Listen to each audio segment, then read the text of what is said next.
Hi friends, இன்றைக்கி நம்ம மண்கலவையை பற்றி தான் பார்க்க போகிறோம். குறிப்பாக இப்போ என்னோடய தோட்டத்தில் இருக்க மண்கலவையை உங்கள் கூட ஷேர் பண்ணுறேன்.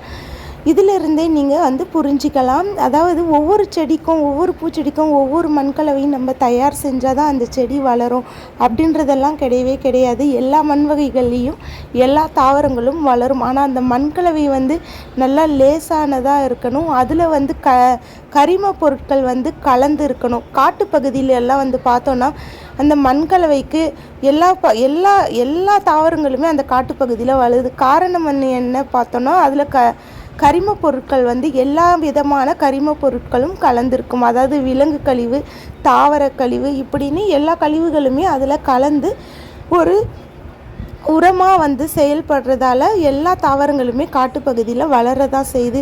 அரிய வகை பூக்கள், அரிய வகை மூலிகைகளே வளரும் பொழுது அப்போ பார்த்துக்குங்க. இதனால் மண் கலவை எல்லா செடிகளுக்குமே ஒவ்வொரு மண் கலவை கொடுக்கணுன்ற அவசியமே கிடையாது. எங்கள் தோட்டத்தில் நான் ஏன் தொட்டியில் வச்சு வளர்க்குறேன்னா, எங்கள் தோட்டத்தில் மழை பெஞ்சதுன்னா தண்ணி வந்துடும். அதனால் பூச்செடிகளை மட்டும் நான் தொட்டியில் வச்சு வளர்த்துட்ருக்கேன். மற்ற மரம் கொடிகள் எல்லாம் பார்த்திங்கன்னா காய் செடிகள் எல்லாம் நிலத்துலேயே வளரும். அது நம்ம அடிக்கடி காய்களை விதைக்க வேண்டியது இருக்கிறதால அதை நான் நிலத்துலேயே நான் விதைச்சி எடுத்துப்பேன். இந்த பூச்செடிகளை மட்டும் நான் தொட்டியில் வச்சு பராமரிச்சுட்டு வரேன். இந்த மண்கலவையை எப்படி நம்ம லேசாகவும் நல்ல ஆரோக்கியமாகவும், அதாவது நல்ல வளமாக வைக்கணும்னா கண்டிப்பாக தாவர கழிவுகளை இது கூட சேர்த்திங்கனாலே போதும்.